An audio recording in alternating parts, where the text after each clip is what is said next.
mettre point ou encore point virgule à notre sujet. Nous sommes en train de parler sur la loi de la résurrection. Alors ce matin, nous allons parler sur un sujet que j'ai intitulé Connais-tu la valeur de ton âme? C'est une question que je pose à chacun de vous. J'aimerais que chacun de nous pose aussi la question à son voisin. Connais-tu la valeur de ton âme? Pose la question à ton voisin. Connais-tu la valeur de ton âme? N'ayez pas honte de poser la question à votre voisin. Connais-tu la valeur de ton âme? Amen. Alors c'est sur ça que nous voulons parler ce matin. Et comme j'ai dit par la grâce de Dieu, ce qu'il va me mettre dans le cœur afin de partager avec son peuple. C'est sur ça que nous allons essayer de nous entretenir.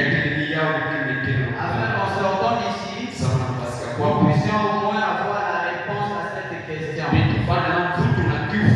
dites Amen. Nous puissions au moins avoir la compréhension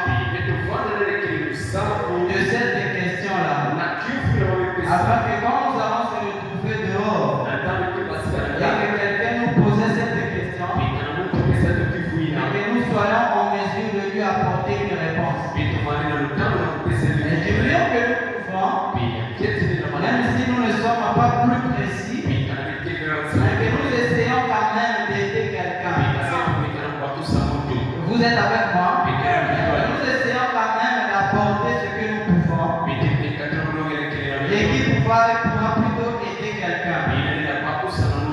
Alors l'âme, pour moi, c'est quelque chose de la famille. L'âme est très importante pour vous et moi. Alors avant que nous puissions parler de la valeur de l'âme,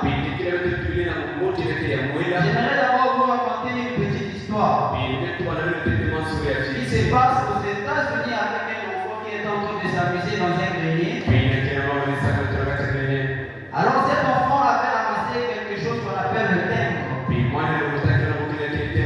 Le timbre, c'est juste un bout de papier qui contient une effigie. Alors ce timbre-là, c'était quelque chose de très valeureux. Mais cet enfant ne le savait pas. Alors quand il avait ramassé cela, il savait que je peux avoir de l'argent avec ce timbre. Alors il a couru chez le collectionneur. Il est allé lui dire, j'ai un timbre ici, voici, je te donne ça, tu me donnes combien?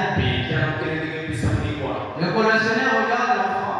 Il a déjà compris que celui-ci ne connaît pas la valeur de la chose qu'il détient. Déjà quand il me pose une telle question, donc c'est à moi de lui proposer le prix. Il dit d'abord je vais te donner $1. Donc quand il a écouté $1, lui il s'est réjoui. Pour lui c'est dit que $1 c'est beaucoup. Il a dit d'abord il n'y a pas de problème, donnez-moi $1. Il a remis $1 à l'enfant.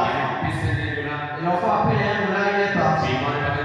Et le collectionneur lui aussi, il avait une connaissance aussi un peu plus limitée du terme qu'il avait.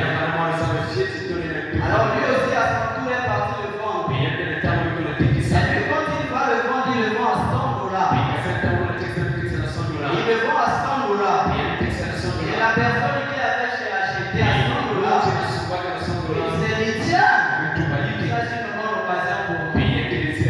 Alors Fabiola me dit que ce dernier l'a revendu à $250,000. La personne qui connaissait la vraie valeur de ce terme. Vous êtes en train de voir la même chose qui a quitté $1 à $250,000. Qu'est-ce qui a fait cette différence?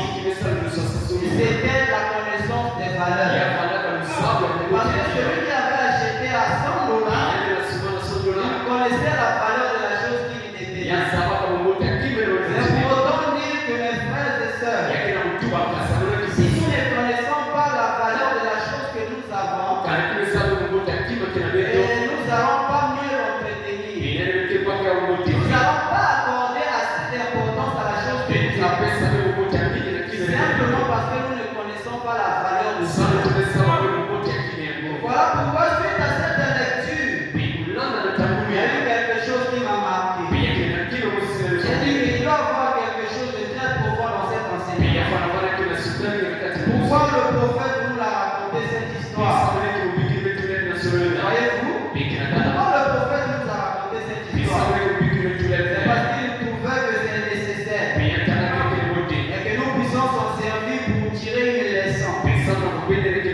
puissions pas jouer avec. Pensando que Ce qui nous pousse à blaguer avec notre âme, c'est simplement parce que nous ne connaissons pas sa valeur. Parce que nous ne connaissons pas qu'est-ce que c'est que notre âme.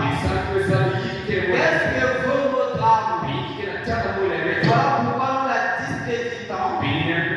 Ou encore nous la vendons à un petit prix. Parce que nous ne connaissons pas la valeur de cette chose.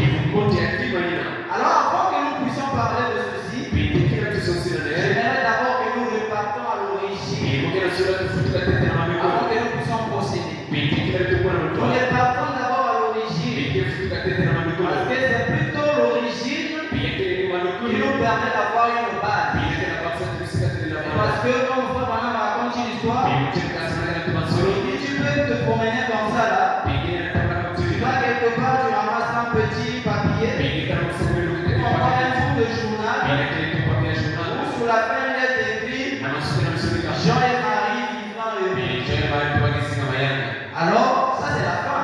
Tu ne connais pas le commencement. Tu ne connais pas de quelle histoire ça raconte. Qui était Jean, qui était Marie. Voyez-vous, là tu es arrivé à la fin. Mais il faut le commencement pour savoir qui est Jean dans l'histoire, qui est Marie. Donc c'est ce que nous voulons faire maintenant pendant quelques minutes. Nous sommes d'abord repartis au commencement, à l'origine, afin que nous puissions avoir une idée claire. Et à partir de cette base, qui va nous servir de fondement, nous allons maintenant avancer. Vous êtes avec moi? Vous êtes avec moi? Je veux que nous puissions avancer ensemble.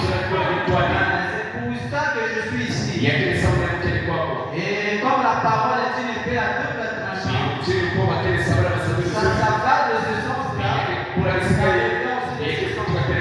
Donc ce que je suis en train de vous apporter, ça vous aide, et ça m'aide moi également. Voilà pourquoi nous devons être ensemble. Nos esprits doivent être homogènes. Voyez-vous, nos esprits sont homogènes. C'est à ce moment-là que nous puissions bénéficier de la bénédiction. Alors j'ai dit qu'il faut que nous puissions parler de l'origine. Pour cela, allons dans la Genèse, le livre Sémence, le livre du commencement. Dans Genèse 1, 27, nous allons remarquer une écriture. Dieu créa l'homme à son image. Il le créa à l'image de Dieu. Il créa l'homme et la femme. Et dans Genèse 2, 27, Genèse 2, 7 plutôt, la Bible dit l'Éternel Dieu forma l'homme de la poussière de la terre. Il le souffla dans ses narines un souffle de vie. Et l'homme devint un être vivant. Dans l'autre version, la Bible dit l'homme devint une âme vivante. Alors, suite à cette lecture, nous sommes en train de remarquer quelque chose. Je ne sais pas si vous avez aussi remarqué cette chose. Dans la Genèse 1, 27, la Bible est en train de nous dire que Dieu créa l'homme à son image. Dieu créa l'homme à son image et à sa ressemblance. Mais dans Genèse 2, 7, on nous dit que Dieu forma l'homme de la poussière de la terre. Donc nous avons comme tendance qu'il y a deux hommes. Un homme qui a été créé et un homme qui a été formé. Alors quel est cet homme que Dieu a créé à son image et à sa ressemblance? C'est un homme esprit. D'autant plus que vous et moi, nous ne voyons pas Dieu simplement parce qu'il est esprit. Alors si Dieu décide de faire un homme à son image à lui, cet homme ne peut que être esprit. Voilà pourquoi il a fallu à Dieu de pouvoir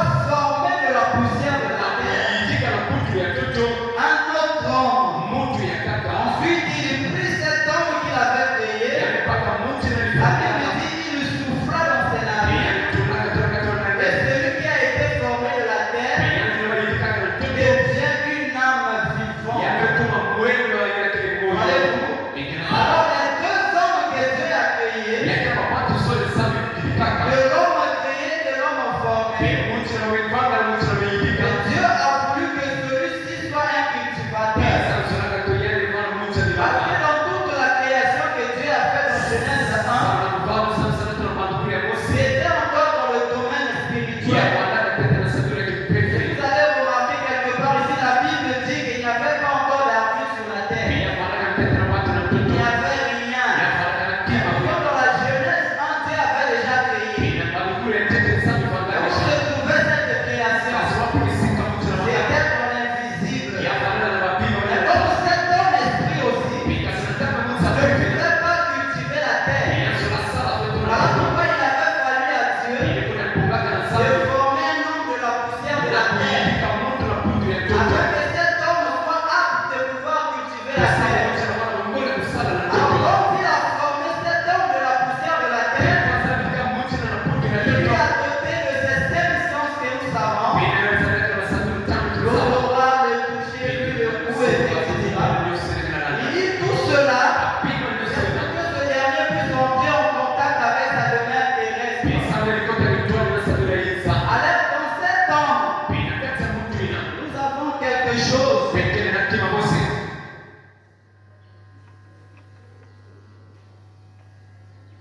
Alors ici nous avons le corps,